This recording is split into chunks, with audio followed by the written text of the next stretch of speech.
ஆமென். சங்கீதம் 102:13 மறுபடியுமாய் வாசிக்க கேட்கலாம். தேவரீர் எழுந்தருளி சீயோனுக்கு இறங்குவீர், அதற்கு தயை செய்யும் காலமும் அதற்கான குறித்த நேரமும் வந்தது என்று வேதத்திலே எழுதி வைத்திருக்கிறதை பார்க்கிறோம். அல்லேலூயா. அப்படியானால் அங்கே தேவன் ஒரு தயை பாராட்டும்படியாக நம்முடைய வாழ்க்கையிலே நம்ம ஆசீர்வாதத்தை காணும்படியாக தயை செய்யும் காலத்தை தேவன் கட்டளையிட்டு அதற்கான குறித்த நேரமும் வந்தது என்று சொல்லி வேதத்திலே நாம் பார்க்கிறோம். ஆனால் ஸ்தோத்திரம், இந்த மாதம் தொடங்கி நாம் விசுவாசிக்கிற ஒரு காரியம் என்னவென்றால், இந்த ஆண்டவர் நம்முடைய வாழ்க்கையிலே தயவை கட்டளையிட போகிறார். அதாவது இங்கிலீஷ்ல சொல்ல போனா ஃபேவர் அப்படின்னா, தேவனுடைய தயவை நீங்கள் அதிகமாய் நீங்கள் பார்க்க போகிறீர்கள். ஏனென்றால் ஆண்டவர் பாருங்க, ஸ்தோத்திரம், நீங்க எடுத்தவர் வாசிக்கலாம். சங்கீதம் 30:5 வாசித்து பாருங்கள். சங்கீதம் 30:5. அவருடைய கோபம் ஒரு நிமிஷம், அவருடைய தயவோ நீடிய வாழ்வு. ஹல்லேலூயா. அப்படியானால் அவரை தயவை அளிக்கிற ஆண்டவர், அவருடைய ஒரு சுபாவமே தயவு காண்பிக்கிற ஆண்டவர். அவருடைய கோபம் எவ்வளவு நேரம் தான்? ஒரே ஒரு நிமிஷம் தான். அதனாலதான் ஆண்டவர் ஏசாயா 54 எழுதி வைத்திருக்கிறார், இமை பொழுது உன்னை கைவிட்டேன். ஹல்லேலூயா. அப்புறம் கொஞ்ச காலம் பாட அனுபவிக்கிற உன்னை. அப்படியானால் எல்லாமே இமை பொழுது, ஒரு நிமிஷம். ஆனா நீங்க அவருடைய தயவு எப்படியா? நீடிய வாழ்வை நமக்கு கட்டளையிடக்கூடியது. ஹல்லேலூயா. அவர் நீடிய பொறுமை உள்ள தேவன், நீடிய சாந்தம் உள்ள தேவன், நீடிய தயவு பெருத்த தேவன். அதனாலதான் ஸ்தோத்திரம், ஒரு கூலிக்காரனை பார்த்து ஆண்டவர் கேட்கிறாரு, நான் தயாளனா இருக்க, நீ எப்படி இருக்கிற? வன்கணனாய் இருக்கிறாயே. அப்படியானால் அந்த எஜமான் அந்த கூலிக்காரனை 1 மணி நேரத்துல கொண்டு வந்து சேர்க்கிறாரு, 6 மணி நேரத்துல வந்து சேர்க்கிறாரு, 11வது மணி நேரத்துல வந்து சேர்க்கிறாரு. ஆனா எல்லாருக்குமே ஒரு காசு தான் பேசி இருக்கிறார். அல்லேலூயா. ஆனா அந்த முதலாவது வந்தவன் சொல்றான், நான் காலையில இருந்து உழைச்சப்பா, காலையில இருந்து இந்த எல்லா பாடுகளையும் நான் சகிச்சு, இந்த வெயிலின் உஷ்ணத்தெல்லாம் சகிச்சேன் அப்படின்னு சொல்லும் போது ஆண்டவர் கேட்கிறாரு, உன்கிட்ட நான் எவ்வளவு பேசுறேன்? ஒரு குழி நான் பேசி இருக்கிறேன், ஒரு காசு நான் பேசி இருக்கேன், உன்னுடையதை நான் கொடுத்திருக்கிறேன் அல்லவா? என்னுடையதை நான் எப்படி கொடுக்க எனக்கு இஷ்டம் இருக்கிறது. நான் யாரு? தயாளன் அப்படின்னு சொல்லிட்டு அந்த எஜமான் சொல்லுகிறான். அப்படி போலதான் நம்முடைய ஆண்டவர் தயவு பெருத்த ஆண்டவர். இன்னும் நீங்க வாசிக்க போனால் 5:7 துன்மார்க்கன் தன் வழியையும் விட்டு திரும்ப கடவன், மனதுருகுவார், நம்முடைய தேவனிடத்துக்கே திரும்ப கடவன், மன்னிக்கிறதற்கு தயை பெருத்த தேவனாய் இருக்கிறார். அல்லேலூயா. அக்கிரமக்காரர், துன்மார்க்கர் யாராய் இருந்தாலும் சரி, நாம அவரிடத்தில் திரும்புகிற பொழுது அவர் எப்படிப்பட்டவராய் இருக்கிறாரா? மன்னிக்கிறதற்கு தயை பெருத்தவராய் இருக்கிறார். அப்படியானால் இந்த வார்த்தையின் அடிப்படையிலே தேவன் நம்மோடு கூட அதற்கு தயை செய்யும் காலம். ஒருவேளை என் வாழ்க்கையில இதுவரைக்கும் நான் துன்மார்க்கமாய் வாழ்ந்து விட்டேன், இல்லாட்டி அக்கிரம நினைவுகள் கொண்டு வாழ்ந்து விட்டேன், என் வழியிலே நான் போயிட்டேன் அப்படின்னு சொன்னா கூட தயவு செய்யும் ஒரு காலத்துக்குள்ளே கர்த்தர் உன்னை கொண்டு வந்திருக்கிறார். அதற்குரிய குறித்த நேரமும் வந்தது. அல்லேலூயா. ஆண்டவர் சொன்னார் பாருங்க, காலங்கள் அவருடைய கரத்தில் இருக்கிறது. அல்லேலூயா. நான் சொல்றேன், நீ அழ ஒரு காலம் உண்டானால் நகைக்க ஒரு காலத்தை வைத்திருக்கிறார். அல்லேலூயா. இழந்து போன ஒரு காலம் உண்டானால் அதை திரும்ப பெற்றுக் கொள்ளுகிற ஒரு காலத்தையும் கர்த்தர் வைத்திருக்கிறார். நீ நடனம் ஆடுகிற ஒரு காலத்தை கர்த்தர் வைத்திருக்கிறார். புலம்பின காலம் ஒன்று உண்டானால் இன்னைக்கு களிப்போடு வாழுகிற ஒரு காலத்துக்குள்ளே கர்த்தர் உன்னை கொண்டு போக போகிறார். அதனாலதான் அவர் சொல்றாரு, எப்ப வரும், எப்ப விடியும் என்று காத்திருக்கிற தம்முடைய ஜனங்களுடைய வாழ்க்கையிலே தேவன் எழுந்தருளி சீயோனுக்கு இறங்குவீர், அதற்கு தயை செய்யும் காலமும் அதற்கு குறித்த நேரமும் என்னாச்சா? வந்தது. ஹல்லேலூயா. நீங்க எதிர்பார்க்கிற முடிவை உங்களுக்கு கட்டளையிடும்படி உங்கள் மீது நினைவாக இருக்கிற கர்த்தர் என்று வேதம் சொல்லுகிறது. அப்படியானால் அந்த ஜனத்துக்குள்ளே ஐயா சொல்ல அந்த தயை பெருத்த காலம் வரும்படியாக அவர் என்ன செய்தார்கள் என்கிற காரியத்தை குறித்து தான் ஒரே ஒரு குறிப்போடு கூட நம்ம இன்னைக்கு தியானித்து நான் நிறைவு செய்ய போகிறேன். அது ஒன்றே போதுமானதாக இருக்கும் என்று சொல்லி நான் விசுவாசிக்கிறேன். என்னோடு கூட சேர்ந்து திருப்பிக் கொள்ளுங்கள். சங்கீதம் 102வது அதிகாரம் 16வது வசனத்தை நாம் வாசிக்க கேட்கலாம். 102:16. திக்கற்றவருடைய ஜெபத்தை அலட்சியம் பண்ணாமல் அவர்கள் விண்ணப்பத்தை அங்கீகரிப்பார். மறுபடியும் கூட 102:19 வாசிங்க. கர்த்தர் கட்டுண்டவர்களுடைய பெருமூச்சை கேட்கவும் கொலைக்கு நியமிக்கப்பட்டவர்களை விடுதலையாக்கவும் தம்முடைய உயர்ந்த பரிசுத்த ஸ்தலத்திலிருந்து பார்த்து வானங்களிலிருந்து பூமியின் மேல் கண்ணோக்கமானா. இன்றைக்கு நான் சொல்லுகிறேன், எப்படிப்பட்ட நிலைமையில இருக்கிற உங்களுடைய வாழ்க்கையிலே ஐயா கட்டு இறங்க போகிறானா, கட்டுண்டவர்களுடைய பெருமூச்சை கேட்க. அல்லேலூயா. நீ கட்டுண்டு போயிருக்கலாம், சத்துரு உன்னை சிறைப்பட்டி அடித்து வைத்திருக்கலாம்.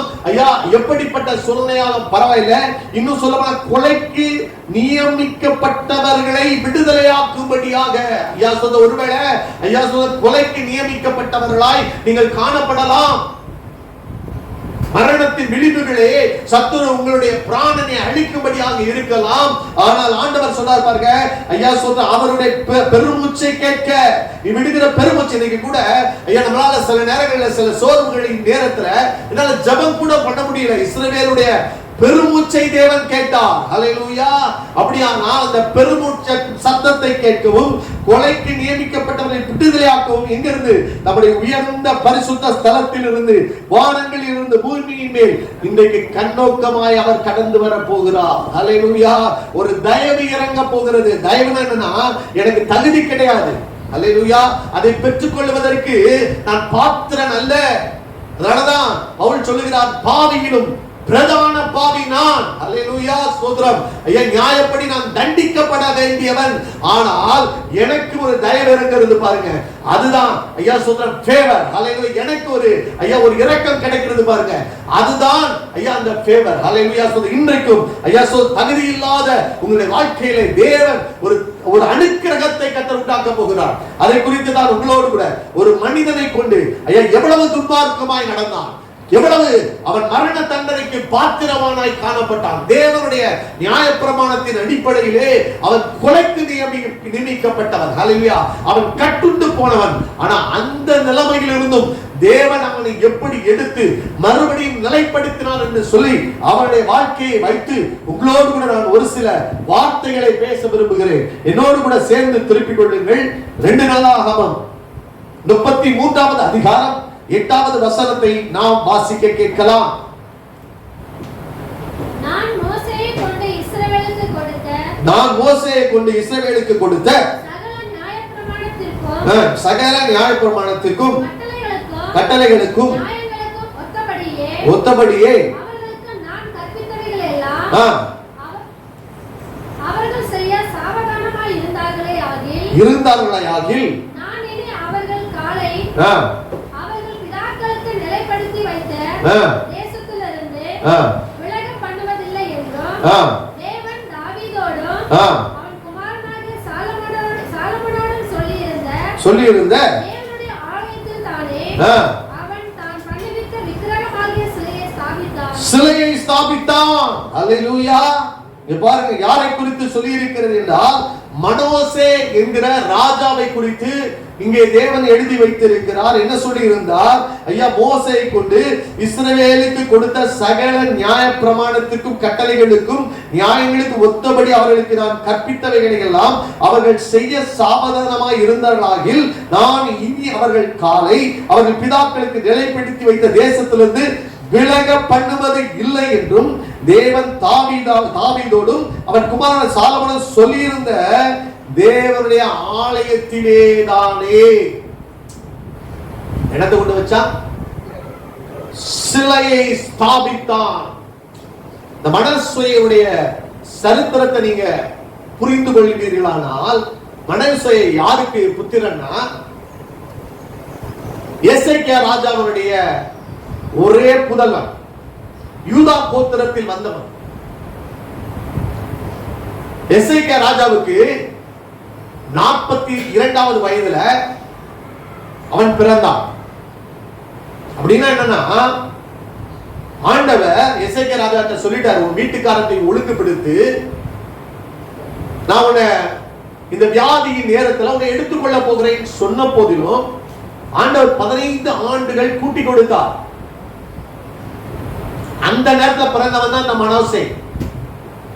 அல்லேலூயா. குழந்தை இல்லாத நேரத்திலே மரிக்க போயிருக்கிற ஒரு நேரத்துல, ஐயா மரித்து விடுவான் என்ற நேரத்தில் ஆண்டவர் கூட்டி கொடுக்க நேரத்தில் பிறந்தவன் தான் இந்த மனோசே. அது மாத்திரமல்ல, அவங்க அப்பாவுடைய ஹிஸ்டரிய பாத்தீங்கன்னா, அவன் ஆலயம் பூட்டி இருந்த அந்த ஆலயத்தை, அவன் ராஜாவாய் வந்த முதல் வேலை என்னன்னா, பூட்டி இருந்த ஆலயத்தை பழுது பார்த்து திறந்து பஸ்காவை ஆசரித்தான். ஐயா யோசுவாவின் நாட்களிலே தொடங்கி அப்படிப்பட்ட ஒரு பஸ்காவை அதுவரைக்கும் ஆசரிக்காத அளவுக்கு அந்த ஆலயத்தை பழுது பார்த்தவன், ஆலயத்தை விளக்கை ஏற்றினவன், ஆலயத்தில் தேவ பிரசன்னத்தை கொண்டு வந்தவன், எல்லா ஜனங்களையும் பரிசுத்தப்படுத்தி பஸ்காவை ஆசரித்த அவருடைய பையன் தான்.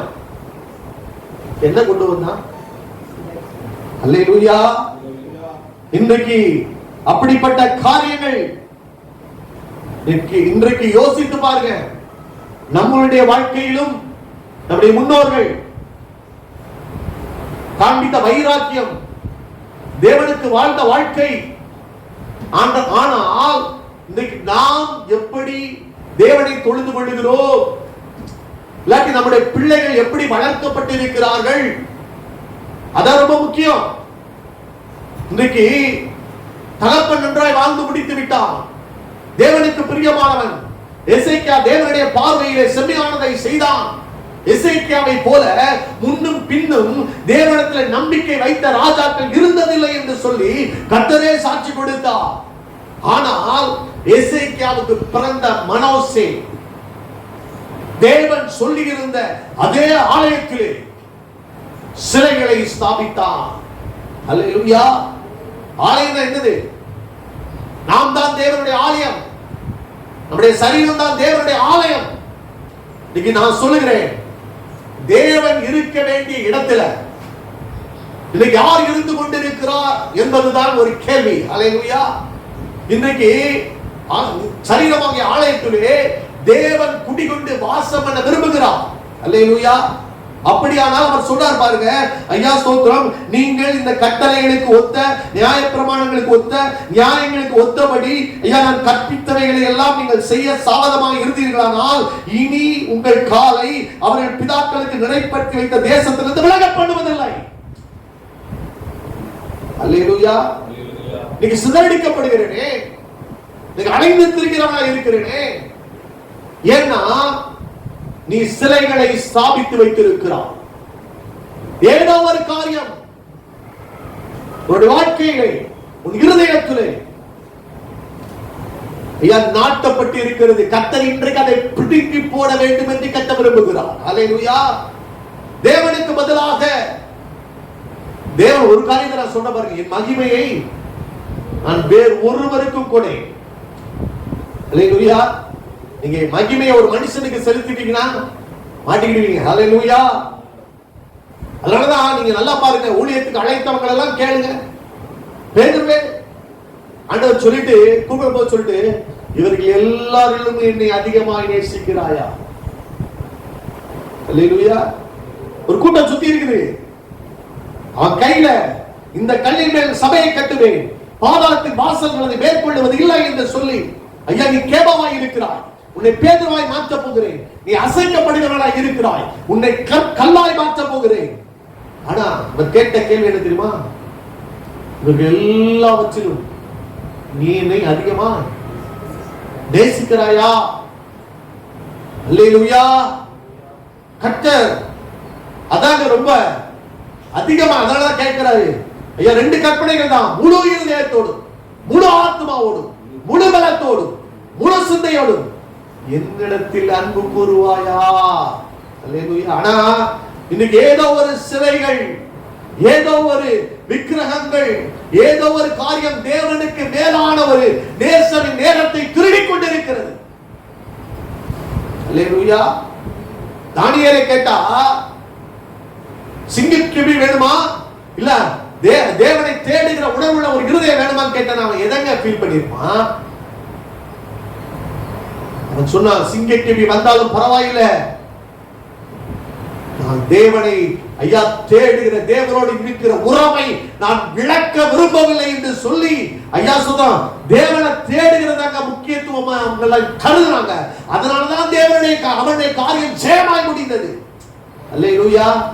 இன்னைக்கு தேவனுக்கு பதிலாக இன்னைக்கு அநேக காரியங்களை நம்ம முக்கியத்துவப்படுத்தி விடுகிறோம். அதனாலதான் நான் சொல்றேன், ஹல்லேலூயா ஸ்தோத்திரம். இன்றைக்கு நீ எதை ஸ்தாபித்து வைத்திருக்கிறாய், உன் இருதயத்தை எதை நாட்டி வைத்திருக்கிறாய், எது உன்னை வழி நடத்தி கொண்டிருக்கிறது, எதன் பின்னே நீ போய் கொண்டிருக்கிறாய், நீ இதை முழு இருதயத்தோடு தான் தேடி இந்த இடத்துக்குள்ளே வந்திருக்கிறாயா?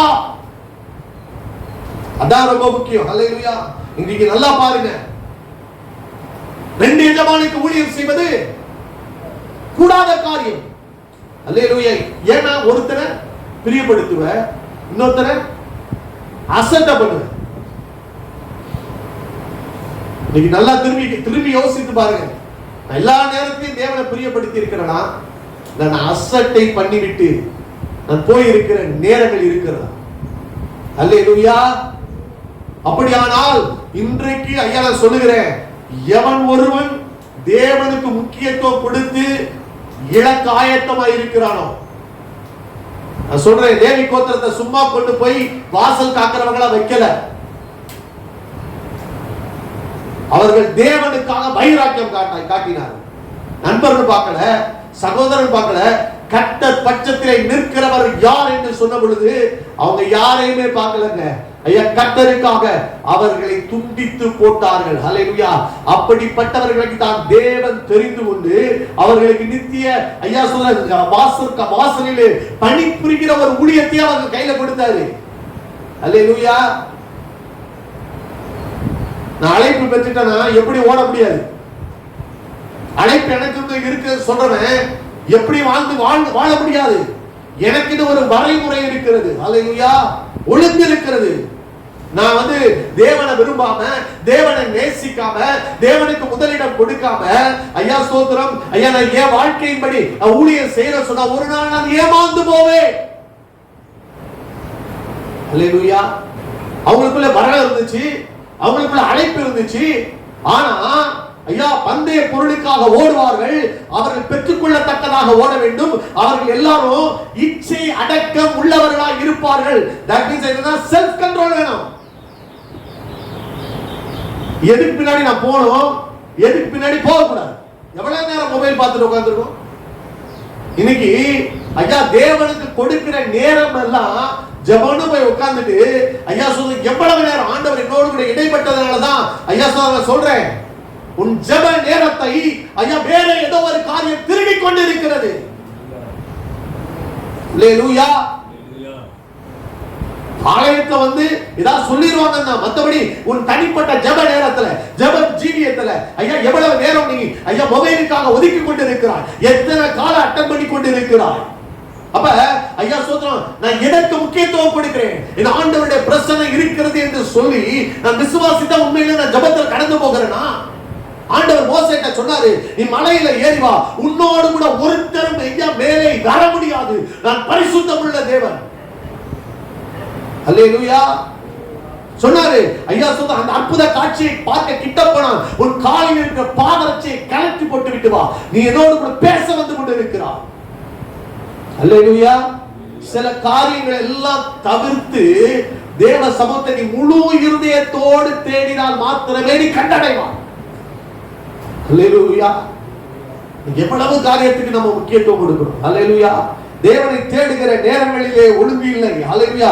அசால்ட்டா என்னன்னா ஐயா சொல்ற அவரை எப்ப கூப்பிட்டாலும் நம்ம வருவான்னு சொல்லிட்டு ஐயா சொல்ற அதற்கென்று நம்ம நேரம் குறிக்கிறது இல்லை, அதற்கென்று நம்ம ஒரு ஒழுங்கை ஏற்படுத்திக் கொள்கிறது இல்லை. அல்லேலூயா. நான் சொல்றேன், நம்ம அவருக்கு எவ்வளவு தூரம் முக்கியத்துவம் கொடுக்கிறோமோ அந்த அளவுக்கு தான் ஐயா சொல்ற தேவன் வெளிப்படுவார். இன்னைக்கு வேற ஏதோ ஒரு காரியத்துக்கு நீங்கள் முக்கியத்துவம் கொடுக்கிறவர்கள் ஆனால், இன்னும் நான் சொல்றேன், தேவனுக்கு மேல வேற ஏதோ ஒரு காரியத்தை உயர்த்துவீர்கள் ஆனால் சொல்றேன், மனோசேயை போல ஒரு நாள் நீங்கள் பரிதபிக்கிறவர்களாய் இருப்பீர்கள். அல்லேலூயா. 2 எஜமானுக்கு ஐயா நீங்க ஊழியம் செய்து கொண்டிருப்பீர்கள் ஆனால், என் தேவனை அசட்டை பண்ணி கொண்டிருப்பீர்கள் ஆனால், ஐயா என்னை மகிமைப்படுத்தாத எந்த ஸ்தானத்தில் நான் இறங்கி வந்து நான் ஆசீர்வதிக்கவே முடியாது. அல்லேலூயா. அதாவது ஒன்று தேவனானால், இல்லையா நின்று சொல்லுவா பாருங்க, ஒன்று தேவனானால் தேவனை வணங்கு. அல்லேலூயா. உலக பொருள், உலகத்தின் காரியம், உலகத்தின் மாயான காரியங்களை கொண்டு போய் ஐயா சோதரன் நீ ஸ்தாபிக்க முடியாது, உன் இருதயத்திலே நாட்ட முடியாது. இது கர்த்தருடைய ஆலயமாக இருக்கிறது, தேவன் உலாவுகிற அந்த இடமாக இருக்கிறது. இன்னும் நான் சொல்ல போனா, அநேக மனிதர்கள் இன்னைக்கு மனிதர்களை பிரியப்படுத்துகிறவர்களாக தான் நான் காணப்படுகிறோம்.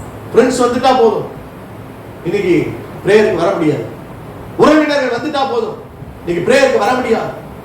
இல்ல நம்ம தனிப்பட்ட விதத்திலே தேவனோடு கூட செலவழிக்கிற நேரங்கள் நின்று போய் விடுகிறது. நான் பழைய சர்ச்சுக்கு போகும்போது சொல்லுவார், வந்தா என்ன அவங்களை கூட்டிட்டு சர்ச்சுக்கு வா, தேவனோடு கூட நேரத்தை செலவழி. தேவன் எவ்வளவு தூரம் நம்மளை ஐயா எந்த நிலைமையில் இருந்து தூக்கி எடுத்து இருக்கிறார், விலையேற பெற்ற ரட்சிப்பை நமக்கு கொடுத்திருக்கிறார். ஆனால் அவருக்காக நம்ம எவ்வளவு நேரம் செலவழிக்கிறோம், ஐயா எவ்வளவு நேரம் அவருக்கு ஒதுக்குகிறோம். இல்லாவிட்டால் நம்ம எதையோ ஒரு காரியத்தை முக்கியத்துவப்படுத்தி இன்னைக்கு தேவனை விட்டு விலகுகிற காரியங்கள் நம்முடைய வாழ்க்கையில் தூரமாய் இருக்க வேண்டும். ஹல்லேலூயா. ஓய்வு நாளை பரிசுத்தமாய் ஆசரிப்பீர்களாக என்று ஆண்டவர் சொல்லியிருக்கிறார். அல்லேலூயா. ஆண்டவர் இங்கே 58வது அதிகாரம் ஏசாயா 14வது வசனத்துல சொல்லி இருக்கிறாரு, உன் சொந்த பேச்ச பேசாமல் உன் சொந்த காரியங்களுக்கு விலக்கி ஐயா நீ தேடுவாயானால் யாக்கோபுடைய உயர்ந்த சுதந்திரத்தால் உன்னை ஆசீர்வதிப்பேன். நம்ம இதெல்லாம் நம்ம சாதாரணமா எடுத்துருவோம். எனக்கு தெரிஞ்சு நாங்க பழைய சர்ச்சில் போகும்போது கன்னியாகுமரி டிஸ்ட்ரிக்ட்ல இருந்து ஒருத்தர் வருவார், பிரேசில் ஞானப்பா அப்படின்னு சொல்லிட்டு. அவங்க எங்க சபையில வந்து மெசேஜ் கொடுப்பாங்க. எங்க பாஸ்டர் சொல்லுவார் அவருடைய வாழ்க்கையை பற்றி, ஞாயிற்றுக்கிழமை எந்த வேலையுமே செய்ய மாட்டார். சனிக்கிழமை சாயங்காலம் போய் பர்ச்சேஸ் பண்ணி எல்லா காரியங்களையும் வச்சிருவார். அப்ப ஏன்னா ஒரு தடவை கன்வென்ஷனுக்கு இவர் போயிருந்தாரு. அப்ப பார்த்தாரா, என்ன சனிக்கிழமை எல்லாத்தையும் வாங்கிட்டு இருக்கீங்களா அப்படின்னா, இதோட சரி வாங்கி சமைச்சு எல்லாத்தையும் நாங்கள் முடிவு பண்ணி வச்சிருவோம். ஞாயிற்றுக்கிழமை பரிசுத்த ஓய்வு நாளே நாங்கள் ஆஸ்வதிக்கிற தினம். அதுல நாங்கள் சொந்த வேலைகளையும் சொந்த பேச்சை நாங்கள் பேசாமல் இருந்து கத்துக்க. அவர் எங்க கொண்டு போய் வச்சா தெரியுமா? மோடி கவர்மெண்ட்ல டெல்லியில ஒரு இடத்துல ஒரு சீஃப் பொசிஷன்ல கத்த வச்சிருந்தார். ஞாயிற்றுக்கிழமை வேலை செய்ய மாட்டாரு. திரும்ப சொல்லுங்க, அதெல்லாம் ருசித்து பார்த்தா இல்லாட்டி நம்ம பல காரியங்களை நம்ம வந்து நம்ம ஞானத்துல தோன்றதை நம்ம பேசிக்கிட்டே இருப்போம். கர்த்தருடைய வார்த்தையை அனுபவிச்சு பார்த்தாதான் ஐயா அதனுடைய நன்மை என்னன்னு தெரியும். அல்லேலூயா ஸ்தோத்திரம். இல்லாட்டி இந்த மனோசையை போலதான் எங்க அப்பா நல்லா பரிசுத்தமா, எங்க அப்பா ஆலயத்தை பரிசுத்தப்படுத்தினாரு. ஐயா நாங்க எங்க குடும்பம் எவ்வளவு பெரிய குடும்பம் தெரியுமா, ஐயா நாங்க எவ்வளவு ஊழியக்கார பரம்பரை ஃபேமிலி தெரியுமா. நீ எப்படி இருக்கிற? நல்ல கால் இருக்கு, நல்ல கர்த்தர் ஆசீர்வதிச்சிருக்கிறாரு. ஐயா ஆசீர்வதிக்கிற நேரத்தை எங்கேயா போற, எங்க ஓடுற, எதை பின்பற்றி போய் கொண்டிருக்கிறார்? வாசித்து பாருங்கள். உபாகமம் 28வது அதிகாரம் என்னோடு கூட சேர்ந்து திருப்பிக் கொள்ளுங்க. வசனம் உபாகமம் 28:47. சகலமும் பரிபூரணமாய் இருக்கையில் நீ மன மகிழ்ச்சியோடும் களிப்போடும் உன் தேவனாகிய கர்த்தரை சேவியாமல் போன நிமித்தம் சகலமும் குறைபட்டு பட்டினியோடும் தாகத்தோடும் நிர்வாணத்தோடும் கர்த்தர் உனக்கு விரோதமாய் அனுப்பும் சத்துருக்களை சேவிப்பாய்.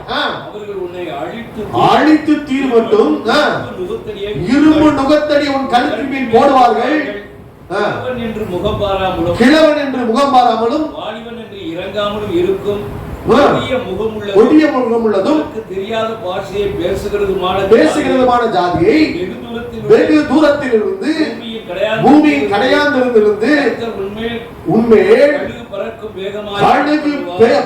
வேகமாக வர பண்ணுவார். அல்லேலூயா.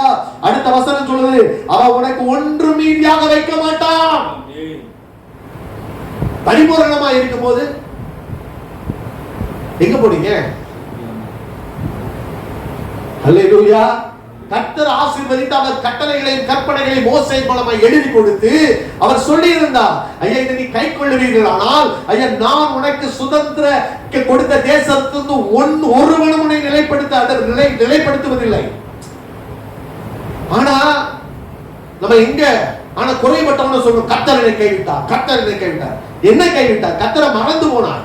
நீ அவருடைய ஆசீர்வாதத்துக்கு ஒத்ததாய் நீ அவரை தேடி இருக்கிறாயா? காத்திருப்பு கூட்டம் வர்றது கிடையாது, பாஸ்டிங் பிரேயர் வர்றது கிடையாது, ஞாயிற்றுக்கிழமை பத்திரம் வந்து உட்கார்ந்துக்கிறது, எல்லாம் வேலை இருக்குது, உண்மைதான். ஆனால் அதன் மத்தியிலே கர்த்தரை தேடுவதற்கென்று எவ்வளவு நேரம் நமக்கு முடிந்தும் தேடவில்லை. அதான் ஆண்டவர் பார்ப்பார். எனக்கு வாய்ப்பு இருந்தும் உனக்கு நான் வாய்ப்பு கொடுக்கவே தேடவில்லை. அவர் இருதயத்தை அறிந்தவருங்க. எசேக்கியா ராஜா, தானியேல் ஐயா ஒரு பிரதானியின் தலைவன், அவங்க எல்லாம் தேடினாங்க. தாவீது ராஜாவா இருந்தான். ஐயோ அவன் சொல்றான் பாருங்க, ஐயா ஞாயிற்றுக்கிழமை ஓய்வு நாளை ஐயா பண்டிகை காலத்துல ஒரு மகிழ்ச்சியை போல நான் ஆலயத்துக்கு போய் வருவேனே. எவ்வளவு தூரம் சந்தோஷமா அவங்க ஆலயத்துக்கு போற விரும்பினாங்க, தேவ பிரசன்னத்தை விரும்பினாங்க. ஆனா இன்னைக்கு எதை விரும்பிக் கொண்டு இருக்கிறோம்? அந்த வாஞ்சை இருக்குதா? நான் சொல்றேன், திரும்பமாய் சொல்லுகிறேன், எசேக்கியாவுடைய வாழ்க்கையிலே அவனுடைய காலங்கள் முடிந்தது. ஆனா மனோசேயின் காலங்கள் வந்த பொழுது அவன் சிலைகளை ஸ்தாபித்தான். என்ன நடந்தது தொடர்ந்து வாசித்து பாருங்கள். அடுத்த அந்த 2 அதிகாரம் 9வது வசனம். அப்படியே முன்பாக அழித்த ஜாதிகளை பார்க்கிலும்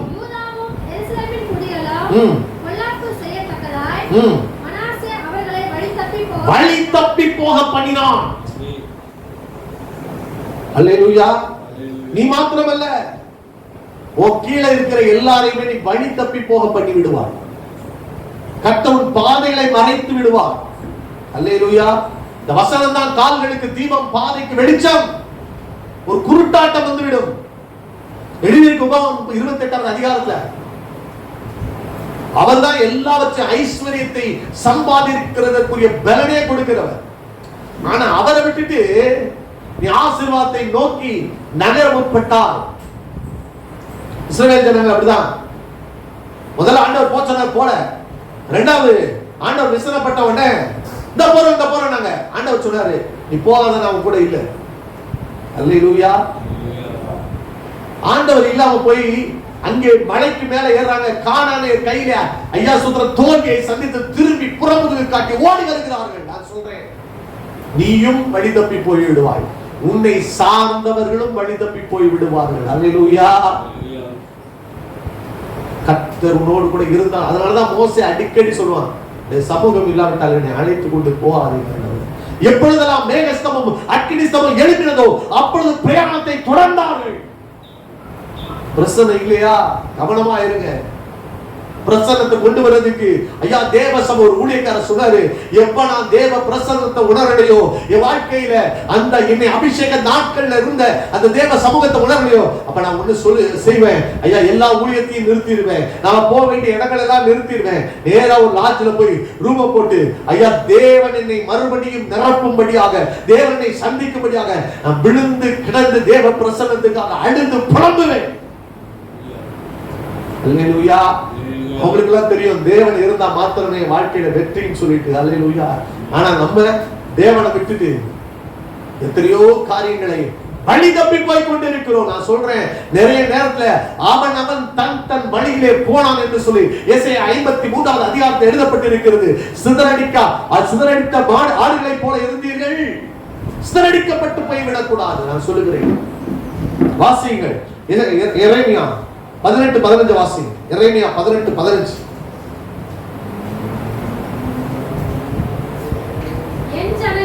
என் ஜனங்களோ என்னை மறந்து தூபம் காட்டுகிறார்கள், செப்பனிடப்படாத பாதைகளிலும் வழியிலும் அவர்கள் நடக்கும்படி பூர்வ பாதைகளாகிய இடரும்படி செய்கிறது.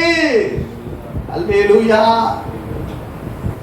இன்னைக்கு அவன் பாதையில ஐயா ஸ்தோத்திரம் வருஷத்தை ஐயா நன்மையினால முடி சொட்டுவார் வாக்குத்தத்தம் வருது. வருஷம் ஃபுல்லா இடறி போற சூழ்நிலை தான் இருக்குது. அல்லேலூயா.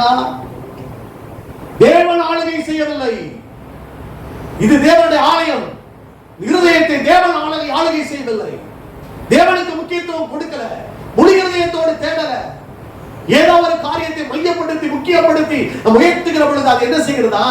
செப்பனிடப்படாத ஐயா பூர்வ பாதைகளிலிருந்து உன்னை வழி தப்பி போகும்படியாக உன்னை இடரப்படுகிற ஏதோ ஒரு பாதைகளுக்குள்ள நானும் ஓடிட்டு இருக்கேன் போறேன். ஆனா முடிவுதான் தெரியும், நான் வேஸ்டா ஓடிட்டேன். அல்லேலூயா. தேவன் இல்லாத வாழ்க்கை.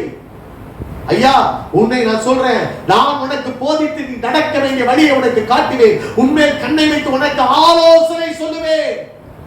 அவர் ஆலோசனை எதுக்கு உள்ள இருக்கிறாரு? சும்மா உட்கார்ந்து ஐயா சொல்ற நமக்குள்ள தங்கி இருக்கிறதா? இல்லங்க, உங்க கூட உட்கார்ந்து ஐயா உங்க கண்ணை வச்சுட்டே இருப்பாரு, உங்களோட பேசுவாரு, உங்களோட இடைபடுவாரு.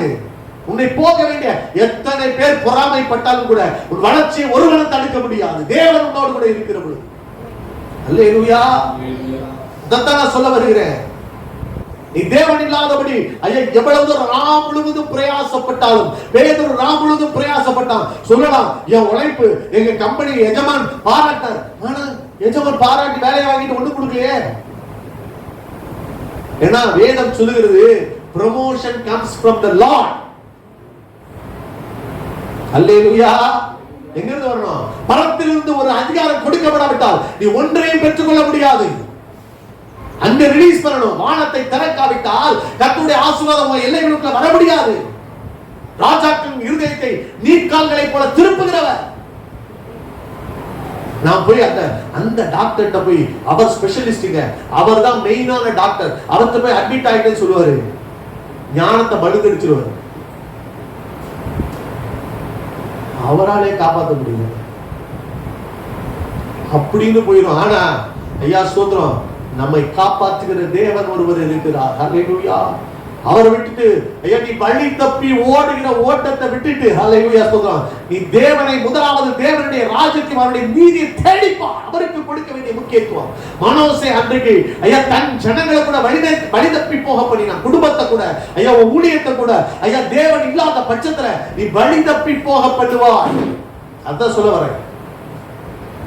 நம்ம சில ஃப்ரெண்ட்ஸ் நம்பி ஓடும். அல்லேலூயா. கூகுள் மேப் கூட சரியா காட்டலையா பாதை, எங்கெங்கயோ கொண்டு விட்டு அப்படின்னா எதையும் அல்ல. தேவனை நம்புகிற பொழுது வனாந்தரத்துல ஐயா 40 வருஷம் நடத்தினார். எப்படி நடத்துறாரு? எப்படிங்க கரெக்டா கொண்டு வந்தாரு? கடலின் ஆழத்துக்குள்ள யோனா போனான். ஒரு மீனை அனுப்பி அவனை ஆயத்தம் பண்ணின ஸ்தலத்திலே கொண்டு போய் இறக்கி விடவில்லையா? அல்லேலூயா. நீங்க போக வேண்டிய டைரக்ஷனுக்குள்ள பவுலுடைய படகு ஐயா சொல்ல தடுமாறி கொண்டிருந்தது.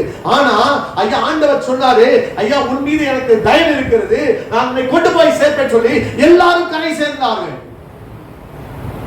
தேவன் வழி தப்பி போகிற தேவன் வழி தப்பி போன ஆடுகளை தேடி வந்திருக்கிறார். அல்லேலூயா. இன்றைக்கு நான் சொல்லுகிறேன், நீ எந்த நிலைமையில கட்டுண்டு போயிருக்கலாம். பெருமூச்சை கேட்கிற தேவன், தேவ சமூகத்துல ஓடிவா. அன்னைக்கு யோனா எங்க இருந்து அபயம் விட்டான்? பாதாளத்தின் வாசல்ல இருந்து ஆலயத்தை நோக்கி அபயம் விட்டான். சங்கீதம் 18 வாசிச்சு பாருங்க. நெருக்கத்திலே ஐயா கர்த்தருடைய ஆலயத்தை நோக்கி நான் அபயம் விட்டேன் அப்படின்னு என்ன அர்த்தம்? ஒரு நெருக்கத்தின் மத்தியிலே தேவனை நோக்கி நீ அபயம் விடுகிற பொழுது உன்னை ஜலப்பிரவாயத்திலிருந்து தூக்கி எடுக்கிற ஒரு தேவன் ஒருவர் இருக்கிறார். பாதாளத்தின் வாசல் தூக்கி எடுக்கிற தேவன் ஒருவர் இருக்கிறார். ஆனா அவரை மறந்துட்டு ஐயா இந்த உலகத்தை நம்பி ஐயா சிலைகளை ஸ்தாபித்து ஐயா அதை பின்பற்றி போய் இன்றைக்கு அழிந்து போகிற ஒரு வாழ்க்கைக்குள்ளே நீ போய்விடாதே. அசட்டை பண்ணாத. தேவ சமூகத்தை அசட்டை பண்ணாத. தேவனுடைய வார்த்தையை அசட்டை பண்ணாத. தேவன் உனக்கு பேசுகிற காரியத்தை அசட்டை பண்ணாத. அல்லேலூயா. ஒரு நாள் மனோசே ராஜாதான். ராஜாவுடைய இருதயம் நீர்க்கால்களை போல இருக்குது. அது ஆழத்தை முண்டு எடுக்குமா? வேதம் சொல்லுகிறது. ராஜாவின் அவனுடைய காரியம் என்ன தெரியுமா? உள்ளத்துல இருந்து ஆழத்துல இருக்கிறத முண்டு எடுப்பானா. அப்படிப்பட்டவன் கூட ஐயா சோதரன் இன்றைக்கு வழி தப்பி போகத்தக்கதாக. அல்லேலூயா. எவ்வளவு பெரிய ஞானியா இருக்கலாம், குருட்டாட்டம் பிடிக்க வைத்து விடுவார். தேவன நான் இன்னைக்கு காலைல ஒரு வசனம் 65 சங்கீதம் 65:4 யோசிச்சு பாருங்க.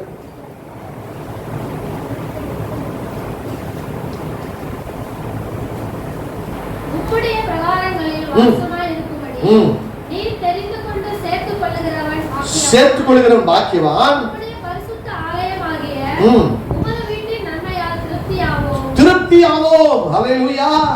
அப்படினா சிலரை தேவன் அவர்தான் தெரிந்து கொண்டு இருக்கிறாரு.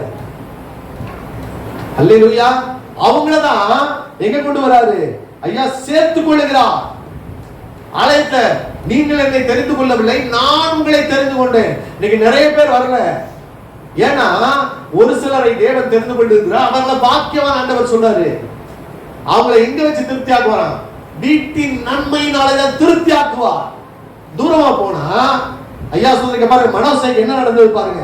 அவன் வழி தப்பி போக பண்ணினான். அடுத்து பாருங்க 10வது வசனத்தை வாசிங்க. கர்த்தர் மனோசையோடு அவனுடைய ஜனத்தோடு பேசின போதிலும் அவர்கள் கவனிக்காதே போனார்கள். பாருங்க அவர் எவ்வளவு இரக்கமுள்ள ஆண்டவருங்க. சில நேரங்கள்ல அசட்ட பண்ற காரணம் உதாசீனப்படுத்துவோம். கர்த்தரே பேசுறாருங்க. அல்லேலூயா. அவன் என்ன செய்யலையா? இந்த ஜனங்களோட பேசுறாரு. ஐயா நீ தப்பான வழியில போற, நீ சரியான வழியில போற சொல்றாரு. அவங்க என்ன செய்யறான்? கவனிக்காதே போனார்கள். நம்ம நினைக்க கூடாது இவர் பேசுறதால நம்ம கேட்க மாட்டேன், தேவன் டைரக்டா வந்து என்கிட்ட பேசுறது அப்படின்னு நினைக்க கூடாது. அல்லேலூயா. அந்த பாதாளத்தின் வாசல்ல இருந்து ஒருத்தர் சொல்றான், அப்பா 5 சகோதரர்கள் என் சகோதரர்கள் இருக்கிறாங்க, இங்க இருந்து ஒருத்தர் அனுப்பணும், அவங்க போய் சொல்லட்டு இப்படிப்பட்ட காரியம் இங்க இருக்குதுன்னு சொன்ன போது ஆண்டவர் என்ன சொன்னாரு? நீ போய் சொன்னாலும் அவங்க கேட்க மாட்டாங்க. இங்க இருந்து ஒருத்தர் உயிரோட போய் அவனை சொன்னாலும் அவங்க பிரச்சனை வந்து சொல்றவங்க கிடையாது, பிரச்சனை வந்து இருதயம். அது கடினப்பட்டு போயிடுச்சு. மோசேயும் தீர்க்கதரிசிகளும் அங்கே இருக்கிறார்கள். எல்லாம் புரிஞ்சுக்கோங்க. கர்த்தர் வச்சிருக்கிறாரு. நம்ம தப்பு பண்ணும்போது ஐயா ஸ்தோத்திரம் பேசுகிற ஆண்டவர் இருக்கிறார், சொல்லுகிற ஒரு ஆண்டவர் இருக்கிறார், உன்னை சரியான திசைக்கு திருப்புகிற ஒரு ஆண்டவர் இருக்கு. ஆனால் கவனிக்காதே போகிற காரியம்.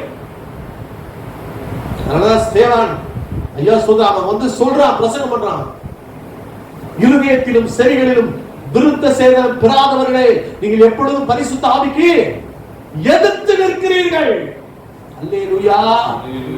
ஸ்தேவான் எதிர்த்து நிக்கல. தேவானுக்குள் இருந்த பரிசுத்த ஆவியானவர் அந்த ஜனங்களோடு ஐயா சூழ்நிலைகளை சொல்லிக் கொண்டே இருக்கிறார். ஐயா அதை சொல்றா பாருங்க, இருதயத்திலும் செவிகளிலும் விருத்த சேதனம் பெறாவிட்டால் நீங்கள் பரிசுத்த ஆவிக்கு எதிர்த்து நிற்பாய். அல்லேலூயா. தேவனோடு இருக்கிறவன் என் வசனத்துக்கு செவி கொடுக்கிறான்னு இயேசு கிறிஸ்து சொல்றாரு. தேவனோடு இல்லாதவன் என் வசனத்துக்கு செவி கொடுப்பது இல்லை. ஆண்டவருக்கு அந்த நிலைமை தான். அல்லேலூயா. அப்படியானா கவனிக்காதே போகிற நிலைமை என்ன? நீ கர்த்தர் திரும்பமாய் ஐயா சொல்ற அவர் கடைசி யோனாவை கடைசி பாதாளத்தின் வாசலுக்குள்ள இருக்கிற வரைக்கும் ஐயா அவன் ஏற்றுக்கொள்ளுவானான். தேடி தான் வருகிற தேவன் அவர். அல்லேலூயா. விட மாட்டார், கடைசி வரைக்கும் விட மாட்டார். சொன்ன மாதிரி இங்க ஒருத்தரை பாருங்க, என்னாகமம் 22வது அதிகாரம் 23வது வசனம். கர்த்தருடைய தூதனானவன் முறிவின பட்டயத்தை தம்முடைய கையில பிடித்துக்கொண்டு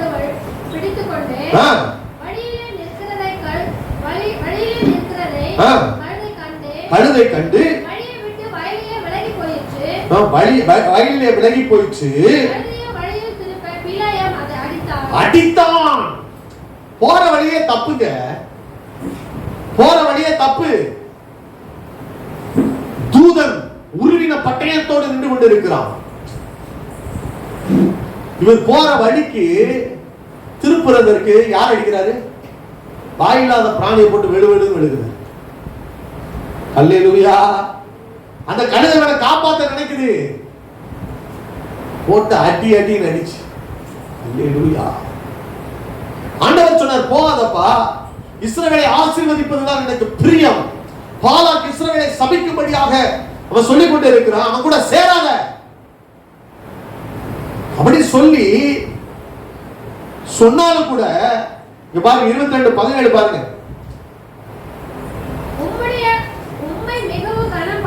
உம்மை மிகவும் கனம் பண்ணுவேன், நீ சொல்வதையெல்லாம் செய்வேன், நீ சொல்வதையெல்லாம் செய்வேன்.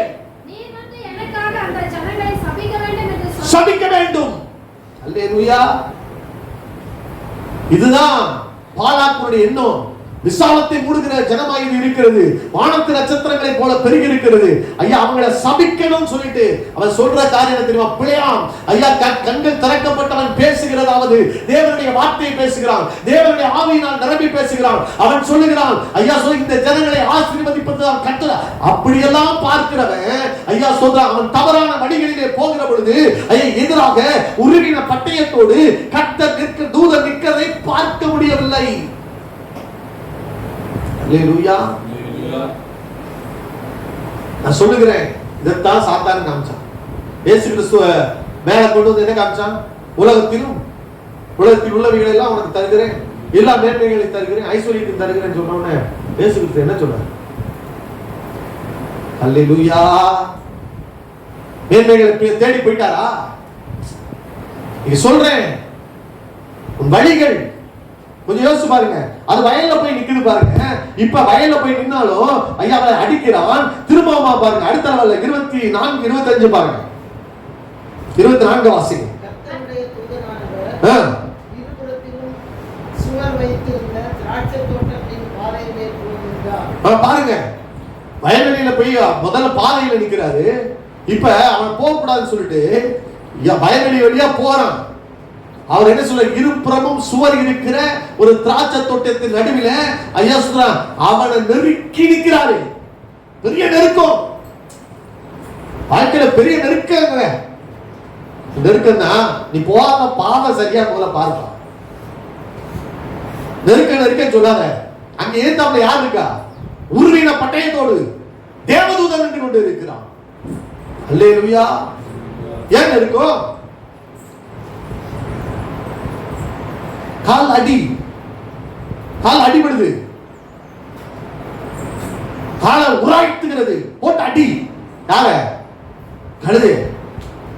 நம்ம கரெக்டா ஒரு தப்பான வேலை செய்ய போதுதான் யாராவது ஒருத்தர் நம்ம குறுக்க வந்து அதை பண்ணாதப்பா, நமக்கு பயங்கர இது, அதை பண்ணி முடிச்சிடணும், இதை வாங்கி முடிச்சிடணும். அப்பதான் ஒருத்தர் ஆண்டவர் ஒரு கழுதை அனுப்புவாரு. இதுக்கெல்லாம் ஏதாவது தெரியுமா அப்படின்னு சொல்லி கழுதையை அட்டி அடிச்சு எத்தனை தடவை போய் விழுந்து கிடந்துக்கும். நான் மாட்டிருக்கேன். ஒரு தடவை ஃப்ரெண்டு ஒருத்தர் கேட்டாரு, பணம் கேட்டாரு. என் ஜொல்ல வச்சு 3 நாள கொடுத்துறேன். எங்க அண்ணன் அங்க விவசாயம் பண்ணிட்டு இருக்காரு. பழக்கத்தின் அடிப்படையில 3 நாள் கொடுத்தேன். எவ்வளவு? 25,000 ரூபாய் கொடுத்தேன். இப்படி சிக்காயிட்டாங்க, அப்படி சிக்காயிட்டாங்க, தந்துருவேன் அப்படின்னு சொன்ன நம்பிக்கை பேர்ல கொடுத்தேன். 3 நாள் கழிச்சு அடக்கமே. அப்ப கொடுக்கும்போது எங்க அம்மா சொல்றாங்க, வேண்டாம்டா அது கோல்டு செயின்டா, நீ அடகு வச்சு வேற கொடுக்குறேன். கொடுக்கும்போது ஏதாச்சும் ஆயிடுச்சு கம்மன் கேட்டாங்க. உங்களுக்கு ஏதாவது தெரியுமா? அவர் கல்யாணத்துக்கு ஊர் வரைக்கும் வந்தார், நாகூர் வரைக்கும் வந்தார். தெரியுமா உங்களுக்கு? ஆக்சுவலா எவ்வளவு பழக்கம் தெரியுமா? ஊழியத்துக்கு வந்து வாசல்லே நின்றுட்டு இருப்பார். தெரியுமா உங்களுக்கு? திடீர்னு ஒரு சொப்பனத்தை சொல்லிடுவார். சொப்பனம் பார்த்தேன், ஒரு பச்சை ஒரு மாடு ஐயா சொல்ற அப்படியே முன்னாடி போகுது, அதனால இந்த வியாபாரம் பண்ண செழிச்சிருங்க. கூப்பிடுங்க ஒரு பாஸ்டர், பிரேயர் பண்ணுங்க. ஃபுல்லா தோல்வி. கடைசியில கொடுத்த பணம் இன்னைக்கு வரைக்கும் போச்சு. அப்ப எங்க அம்மா என் கூட பயங்கர சண்டை, நான் எங்க அம்மாவுக்கு பயங்கரமான சண்டை போட்டேன். சிலர் பேரை வச்சு கத்த பேசுவாரு. நமக்குள்ள ஒரு இச்சையின் மதவரி இருக்கும் பாருங்க. அவங்க வேணும், அவங்க எனக்கு ஃப்ரெண்டு, அவங்க நட்பு எனக்கு வேணும், நான் சாதித்தே தீருவேன். கடன் வாங்க வாங்கி போட்டு யார்கிட்டயாவது வாங்கி போட்டு கொடுத்துட்டு ஒரு மாசம் கழிச்சு என்னாச்சு பிரதர் அதெல்லாம் என்கிட்ட கேட்காங்க. கடைசியில் நான் தான் மீட் எடுத்தேங்க. சொல்றேன், சில கழுதைகள் அப்படின்னு நம்ம நினைக்கிற சில காரியங்கள், நம்ம மதிக்காத சில காரியங்கள் நம்ம முன்னாடி வந்து ஐயா இப்படி வந்து நிக்குது. கொஞ்சமா யோசிக்கிறோமா? ஏன் இந்த இடம் வருது, ஏன் இந்த காரியங்களை ஐயா கட்ட அனுமதிக்கிறார் அப்படி கொஞ்சமா சிந்திக்கிறோமா? நெருக்குது. அடுத்ததை பாருங்க. அது கழுதை சும்மா கிடையாது, சாதாரண கழுதை கிடையாது. 22 26 வாசிங்க. அப்பொழுது கர்த்தருடைய தூதன் அப்புறம் போய் வலதுபுறம் இடதுபுறம் விலக வழியில்லாத இடுக்கமான இடத்திலே நின்றார். உன்னை எவ்வளவு தூரம் காப்பாற்ற விரும்புகிறார் பாருங்க. அல்லேலூயா. குடுக்காதன்னு சொல்றதுக்கு பதிலு, ஐயா நீ செஞ்சிடாத சொல்றதுக்கு பதிலு, உன்னை ஐயா காப்பாற்றும்படியாக ஐயா எவ்வளவு தூரம் உன்னை இடுக்கத்துக்குள்ள கொண்டு போறார் பாருங்க. அல்லேலூயா.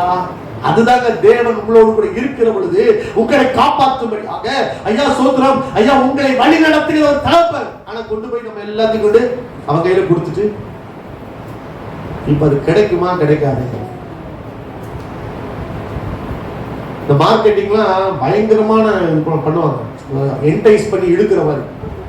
இவ்வளவு கொடுத்தா இவ்வளவு வந்துடும் உடனே அவன் செக்யூர்டா நமக்கு தெரியாது. இவ்வளவு கிடைச்சிருமா, அப்ப கால்குலேட் பண்ணி எவ்வளவு இன்ட்ரெஸ்ட், இவ்வளவு கிடைச்சிருப்பா, சரி போடு. போட்ட 3வது மாசத்துல எங்க போனானே தெரியாது. அப்படியானால் தேவன் அதை தடுக்கும்படியாக உன் வாழ்க்கையில கர்த்தர் கொடுத்த ஆசீர்வாதங்களை ஐயா தக்க வைத்துக் கொள்ளும்படியாக உன்னை சரியான பாதையில் நடத்தும்படியாக ஐயா சொல்றது ஒரு இடுக்கமான வழியில் கூட கொண்டு போகலாம். அல்லேலூயா. எதுக்காக சொல்றார் பாருங்க, அடுத்து வாசிங்க 22:31. அப்பொழுது கர்த்தர் சாரி 22:28 வாசிங்க. உடனே கர்த்தர் கழுதையின் வாயை திறந்தார். நீ என்னை இப்பொழுது 3 தரம் அடிக்கும்படி நான் உனக்கு என்ன செய்தேன் என்றது. இப்ப என்ன செய்யறாரு, வாயை திறக்கிறார். அதான் நீங்க நல்லா யோசிச்சு பாருங்க, கர்த்தர் கழுதையின் வாயை திறந்து பேச வைக்கிறார். அப்ப கூட பரியாசம் பண்ற, என்ன பரியாசம் நான் செய்ய பரியாசம் பண்றியா? எவ்வளவு தூரம் பாத்தீங்கன்னா ஒரு ஆணவம், எவ்வளவு தூரம் ஒரு பெருமை, எவ்வளவு தூரம் பாத்தீங்கன்னா கர்த்தருக்கு எதிர்த்து இருக்கிற நிலைமை ஐயோ ஒரு மனுஷனுக்குள்ள இருக்கிறது என்பதை நான் காண்பிக்க விரும்புகிறேன்.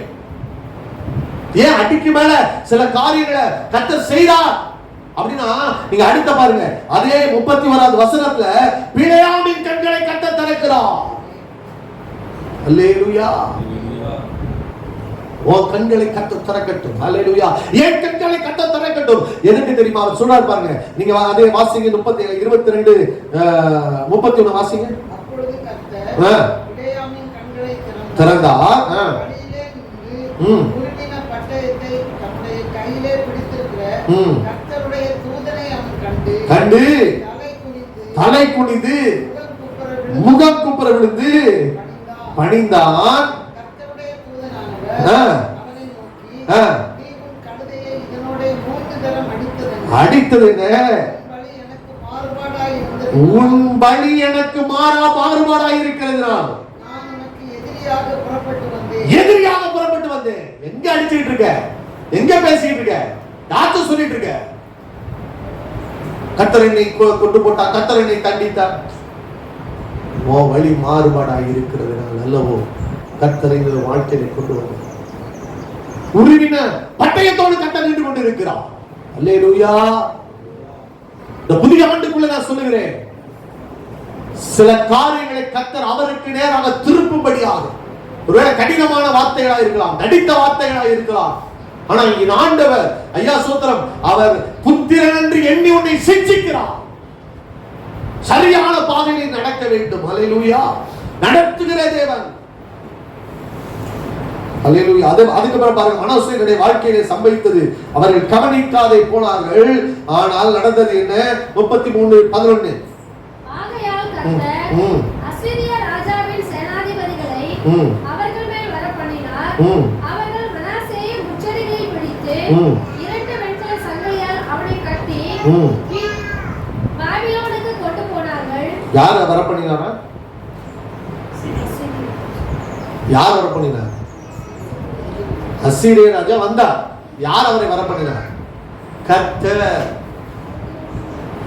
சில நேரங்கள்ல அவருடைய நாமம் தூஷிக்கப்படக்கூடாதபடி சத்துருக்களுடைய கையில ஒப்பு கொடுக்கிறார். அல்லேலூயா. சிட்சிக்கப்பட சாத்தானுடைய கையில ஒப்பு கொடுத்தேன் என்று சொல்லி பவுல் எழுதி வச்சிருக்கிறார். அல்லேலூயா. தூஷித்திடக்கூடாதுன்னு சொல்லி சிட்சிக்கப்பட சில வேளைகள்ல சிலரை தேவன் ஒப்பு கொடுக்கிறார். அல்லேலூயா. பாருங்க, அசீரியா ராஜாவின் சேனாதிபதிகளை அவர்கள் மேல் வரப்பண்ணினார். எங்க போயிட்டாங்க ஆளு? முட்செடிகளில் பிடித்து 2 வெண்கல சங்கிலிகளை போட்டு அவளை கட்டி பாபிலோனுக்கு கொண்டு போனார்கள். அல்லேலூயா. சுதந்திரம் என்ன?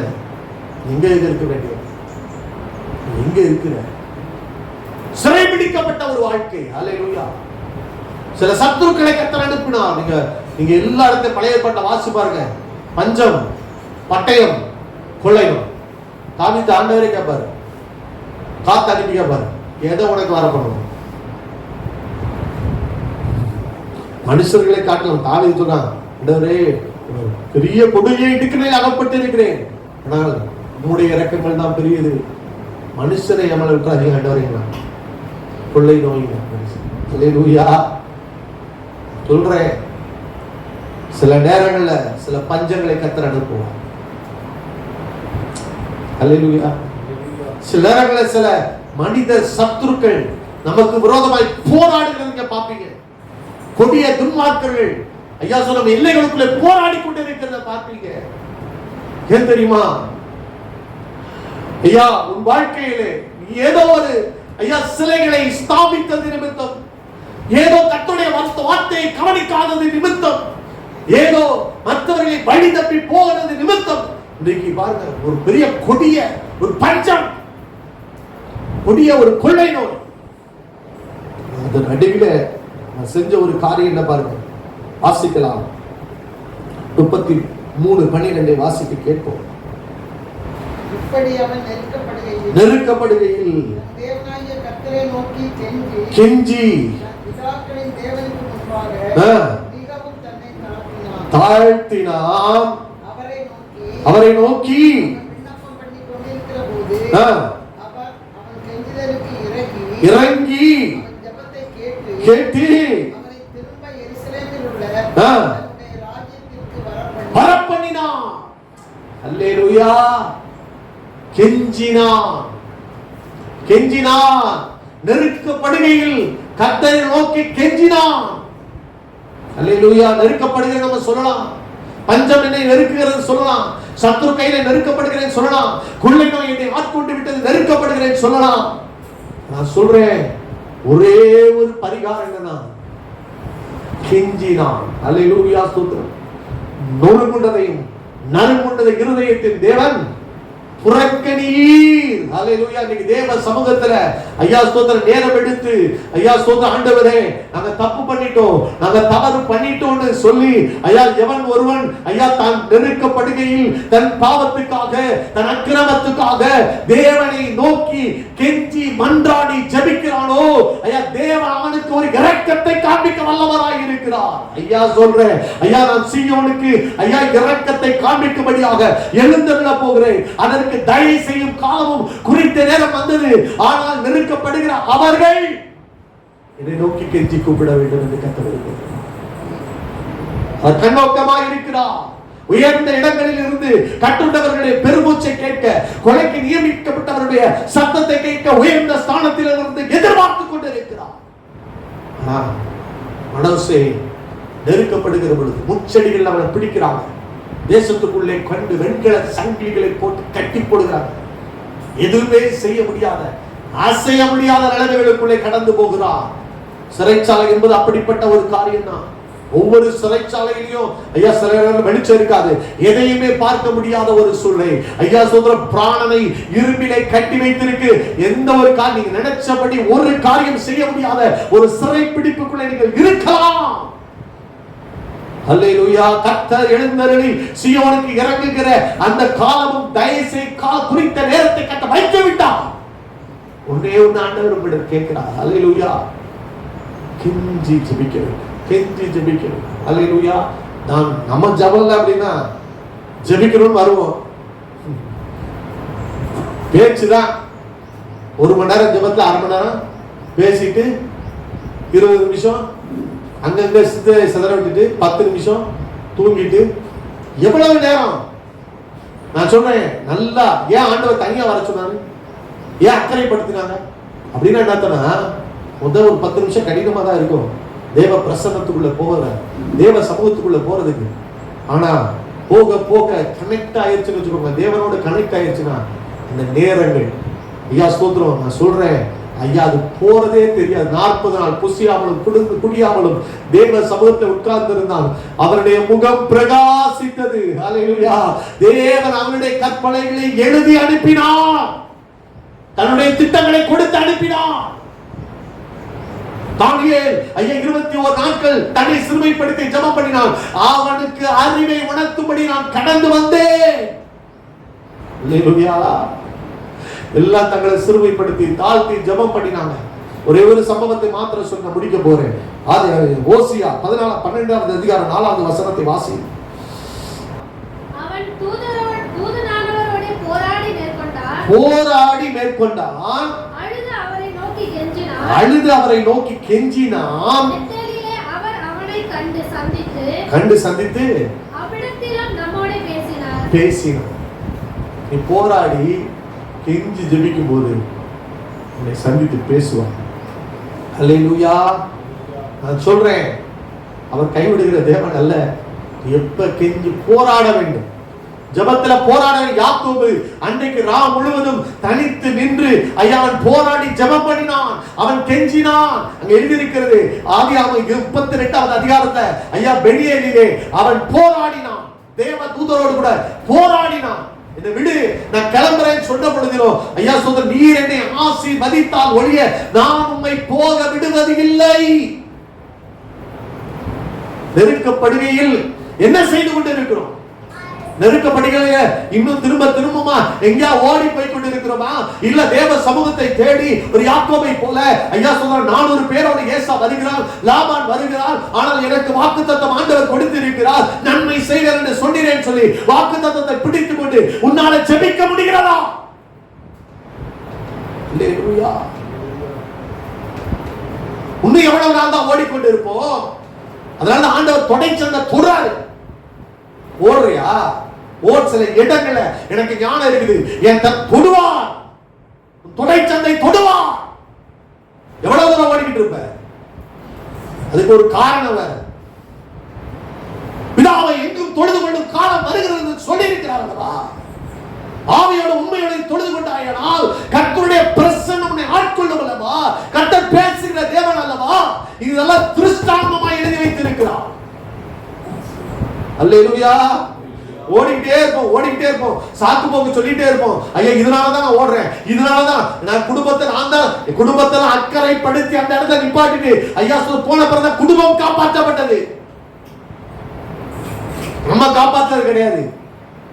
ஏசா நினைச்சிருந்தா ஐயா முதல்ல ஐயா சோதர லேயாளுடைய குடும்பத்தை அழித்திருப்பான், அவருடைய வேலைக்காரனுடைய குடும்பத்தை அழித்திருப்பான், ராகேலை அழித்திருப்பான். ஐயா நான் சொல்றேன், ஐயா நீ பிந்தி தனித்திருந்தால் உன் குடும்பம் பாதுகாக்கப்படும்.